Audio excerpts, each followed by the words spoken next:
Ah, il fait encore un froid aujourd'hui, 10 mai. J'ai hâte qu'il fasse chaud dehors, mais pas trop parce que dans le bus, il fait vraiment chaud quand il fait chaud.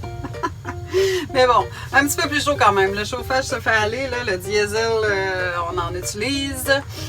Mais je me suis fait une bonne omelette, ça va être bon. Et j'ai un café en route. Hey!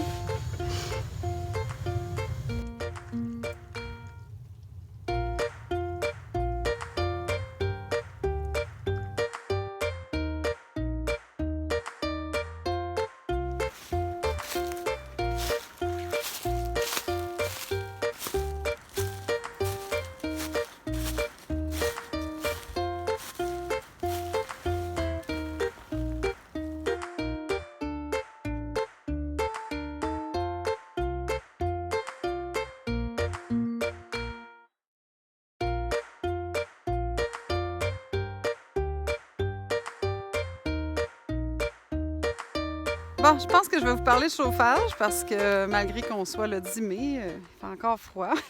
Fait que tant qu'à y être, comme je suis dehors, je me suis dit, bon, pourquoi pas parler chauffage. Alors, je vais commencer par vous montrer tout de suite l'exhaust. Ça s'appelle-tu comme ça en français? Je sais plus. En tout cas, le tuyau d'échappement. Alors, le tuyau d'échappement qui passe en dessous ici, j'ai mis la machine à chauffage en avant. C'est un endroit qui était comme un peu vide, inutilisé, alors je me suis dit que ça pouvait être un bon endroit. Donc, le tuyau d'échappement a un silencieux pour éviter que ça fasse trop de bruit.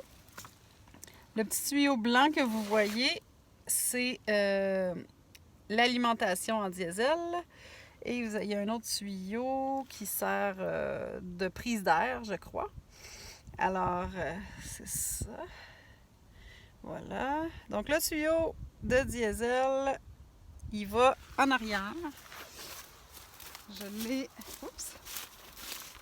C'est-à-dire qu'il a été posé dans le réservoir dans la porte ici. OK, je vais ouvrir la porte, puis je vous reviens. Donc, on va faire ça vite parce que sinon, je perds toute ma chaleur. Donc, dans la porte, il y a le réservoir que j'ai rempli presque hier. Mais en fait, je ne l'ai rempli pas tout à fait. J'avais 8 litres. Je l'ai mis jusqu'ici à peu près. J'ai déjà utilisé tout ça, puis je ne l'ai pas mis pendant la nuit. Bref, j'ai le petit tuyau qui passe ici, qui va dans un trou dans le plancher et qui... le diesel est filtré. C'est pas le filtre original. Le filtre original coulait. Le réservoir aussi. Donc, faites attention lorsque vous achetez des trucs.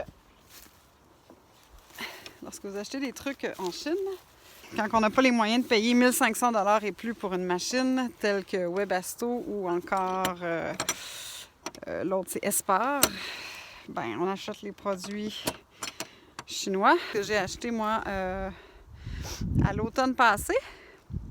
J'ai réussi à me le faire installer par une personne, par un particulier qui m'a offert son aide pour pas trop cher.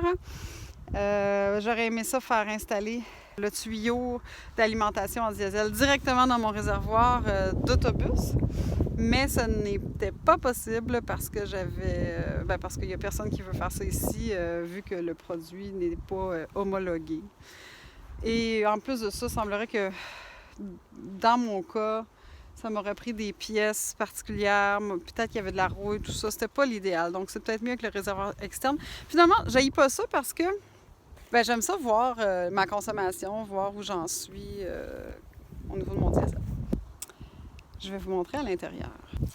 Bon, alors comme je disais, il est à l'entrée, le système. Donc, c'est une machine qui ressemble à ça. Elle se ressemble pas mal toutes, là. Il y en a plusieurs modèles dans les modèles chinois. Donc, ici, au bout, il y a comme l'entrée d'air, je dirais, là. Et ici, on a la sortie d'air chaud. Donc, j'ai débranché le tuyau pour te montrer. Quand on remet le tuyau avec ceci, et en fait, on peut aussi mettre ceci pour le tenir en place. C'est relié à un tuyau comme de métallique et finalement la bouche d'air. Donc ça pourrait être intégré dans un mur, dans un meuble, comme ça on ne voit pas, puis il y a juste la bouche d'air qui est visible. Pour ma part, je le mets comme ça. Vu que bon, il est dans l'entrée, j'essaie que ça soit... bon, là il est mal fixé, là, mais je le fixe quand même bien, comme ça. Lorsqu'il fait pas trop froid. Quand il fait plus froid, je mets le tuyau au sol.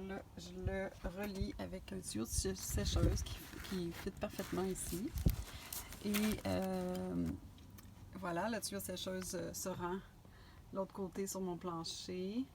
Le rideau s'arrête ici, ce qui coupe le froid avec l'habitacle de conduite et la partie habitée.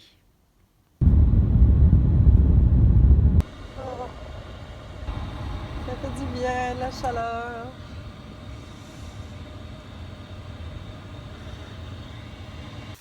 Alors, je vous montre aussi le tuyau, le trou dans le plancher. Je parle ici du tuyau d'alimentation en diesel et il est relié à la pompe que vous voyez ici et qu'on va entendre un peu plus loin dans la vidéo. D'ailleurs, pensez à placer cette pompe-là à l'extérieur du véhicule parce que ça peut être un bruit un petit peu tannant à entendre, un peu comme un métronome. Il y a des gens qui aiment ça, mais moi, j'aime moins. À l'extérieur, comme ça, je ne l'entends pas du tout. Ça, c'est l'écran de contrôle qui est muni d'un thermostat pour contrôler la température. Et il y a une petite manette qui vient avec pour contrôler à distance.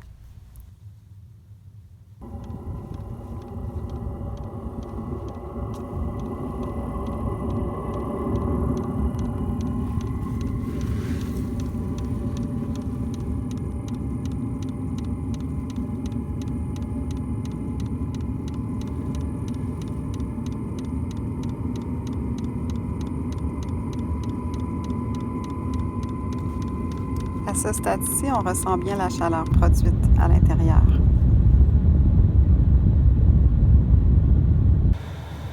Il fait actuellement 15, il s'active encore afin d'atteindre la température de 20 que je lui ai demandé. Je peux maintenant profiter du paysage grandiose. Les couleurs orangées ce soir-là étaient magnifiques. La façon dont les nuages étaient placés avec le soleil qu'on n'a pas vu de la journée, mais wow! En fin de journée, ça avait l'air de ceci. Ça vaut la peine d'avoir une petite maison sur roue quand on voit ce genre de paysage-là.